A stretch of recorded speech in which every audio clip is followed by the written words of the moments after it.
Praise the lord. దేవునికి స్తోత్రం కలుగునుగాక. దేవుని బిడ్డలారా, ఉదయకాల సమయమున మీ అందరికీ నా శుభవందనాలు తెలియజేస్తూ ఉన్నానండి.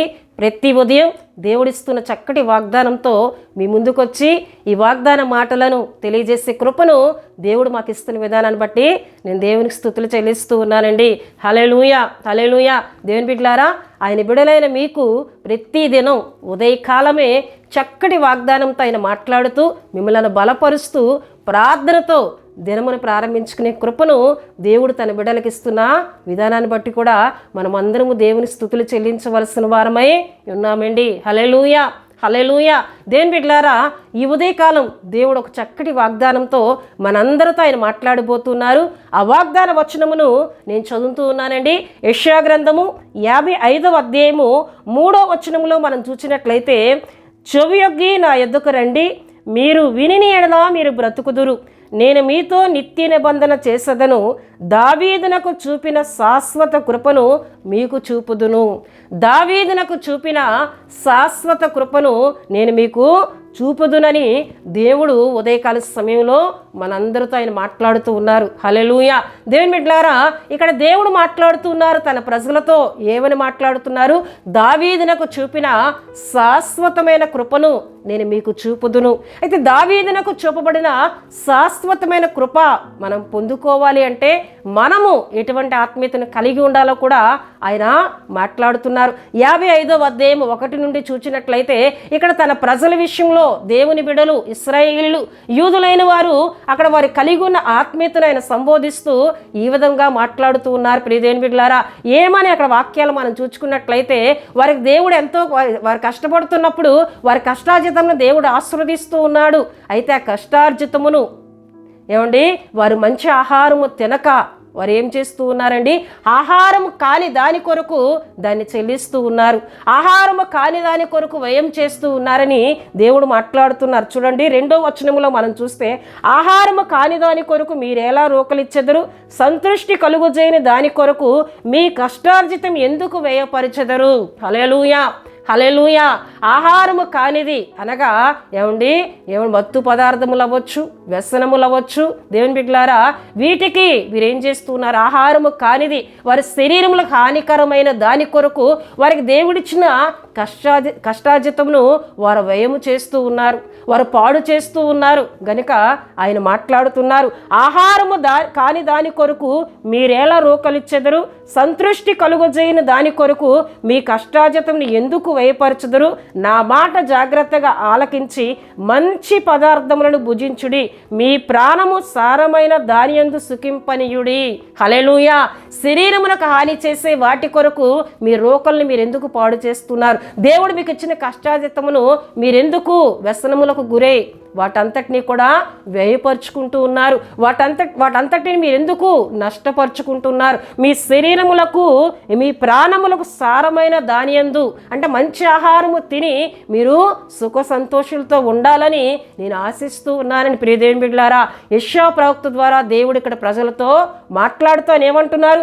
చెవియొగ్గి నా యొద్దకు రండి, నేను పిలుస్తున్నాను మిమ్మల్ని, మీరు చెవియొగ్గి నా మాట ఆలకించి నా యొద్దకు రండి అంటూ మీరు విని ఎడల బ్రతుకుదురు. మీరు వింటే బ్రతుకుతారు. నిజమే దేవుని బిడ్డలారా, దేవుడు ఎంతో మందిని ప్రేమించి ఎంతో ఆశీర్వాదాలు కలుగజేస్తూ ఉన్నారు. ఎవరి కష్టార్జితాలను దేవుడు ఆశీర్వదిస్తూ ఉన్నారు. దేవుడిచ్చిన ధనాన్ని వ్యయపరుస్తూ ఉన్నారు. ఈ లోకములో వేటికో వాటిని ఖర్చు చేస్తూ ఉన్నారు. కొంతమంది వ్యసనాలకి దాన్ని వాడుతూ ఉన్నారు. దేవుడిచ్చిన కష్టార్జితమును వ్యయపరచొద్దని ఉదయకాల సమయంలో దేవుడు మాట్లాడుతున్నారు. మీరు నా మాట వింటే మీరు బ్రతుకుతారు. మీరు వ్యసనములకు నేను ఇచ్చిన కష్టార్జితం ఎందుకు వాడుతున్నారు? మేలు కలుగజేయని వాటి కొరకు మీరెందుకు మీ కష్టార్జితంలో వాడుతున్నారు? వాటిని విడిచి నా మాట విని చెవియొగ్గి నా యొద్దకు రండి. మీరు నా మాట వింటే బ్రతుకుతారు. హల్లెలూయా. ఆయన మాట వింటే బ్రతుకుతారు అంటే మీ శరీరంలోకి ఎటువంటి అనారోగ్యములు కలగవు. ఆహారము కాని వాటిని మీరెందుకు ఖర్చు పెడుతూ వ్యసనములకు మీరు ఇచ్చిన ధనాన్ని మీరెందుకు పాడు చేస్తూ ఉన్నారు అని దేవుడు గద్దిస్తూ తన ప్రజలను హెచ్చరిస్తూ మాట్లాడుతున్నట్లు దేవుని వాక్యంలో మనం చూస్తున్నాం. మీరు వచ్చిన మాట వింటే నేనేం చేస్తానంటున్నారండి? నేను మీతో నిత్య నిబంధన చేస్తాను, మీరు వచ్చి వ్యసనములను ఈ లోక సంబంధించిన వాటిని మీరు విడిచి వాటికి కాక మీ కొరకు మీకు ఏమండి సంతోషము కొరకు మీ ఆరోగ్యముల కొరకు మీరు కడుపు నిండా ఆహారము తింటూ మీరు సంతోషంగా ఉండాలని నేను ఇస్తున్న ధనాన్ని మేలు కొరకు మీరు ఖర్చు చేస్తూ నా మాట విని మీరు నా యొద్దకు వచ్చినట్లయితే నేను మీతో నిత్య నిబంధన చేస్తాను. ఆ నిబంధన ఏమిటి అంటే దావీదునకు చూపిన శాశ్వతమైన కృపను నేను మీకు చూపిస్తాను. హల్లెలూయా, హల్లెలూయా. దావీదునకు చూపిన శాశ్వతమైన కృపను నేను మీకు చూపుదునని ఉదయకాల సమయంలో దేవుడు మాట్లాడుతూ ఉన్నారండి. హల్లెలూయా, హల్లెలూయా. నిజమే దేవుని బిడ్డలారా, దావీదునకు దేవుడు శాశ్వతమైన కృపనిచ్చారు. సమూయేలు 2వ గ్రంథములో మనం చూసినట్లయితే చూడండి, సమూయేలు రాసిన 2వ గ్రంథము ప్రియదేవుని బిడ్డలారా 7వ అధ్యాయంలో దేవుడు ఒక చక్కటి మాట ద్వారా ఆయన మాట్లాడుతున్నారు. సౌలునకు కొట్టివేసిన నా కృపను నేను నీ నుండి దూరము చేయను అని ప్రియదేవుని బిడ్డలారా సమూయేలు రాసిన 2వ గ్రంథము 7వ అధ్యాయము 15లో మనం చూసినట్లయితే నిన్ను స్థాపించుటకై నేను కొట్టివేసిన సౌలునకు నా కృప దూరమైనట్లు అతనికి నా కృప దూరము చేయను. నీ మట్టుకు నీ సంతానము నీ రాజ్యము నిత్యము స్థిరమగును, నీ సింహాసనం నిత్యము స్థిరపరచబడును అనేను. హల్లెలూయా, హల్లెలూయా. సౌలునకు నా కృపను దూరం చేశాను. ఎందుకొరకు సౌలునకు దేవుడు ఆయన కృపను దూరం చేశారు అని దేవుని యొక్క వాక్యంలో మనం చూసినట్లయితే ప్రియదేవుని బిడ్డలారా చూడండి, సమూయేలు రాసిన 1వ గ్రంథము 13వ అధ్యాయము 13లో మనం చూసినట్లయితే అందుకు సమూయేలు ఇట్లనెను, నీ దేవుడైన యెహోవా నీకు ఇచ్చిన ఆజ్ఞలను గైకొనక నీవు అవివేక పని చేసితివి. నీ రాజ్యమును ఇశ్రాయేలుల మీద నుండి సదాకాలము స్థిరపరచుటకు యెహోవా తలచి ఉండును. అయితే నీ రాజ్యము నిలవదు. యెహోవా తన చిత్తానుసారమైన మనసు గల ఒకనిని కనుగొని ఉన్నాడు. నీకు ఆజ్ఞాపించిన దానిని నీవు గైకొనకపోతివి గనుక యెహోవా తన జనుల మీద అతనిని అధిపతిగా నియమించును. హల్లెలూయా, హల్లెలూయా.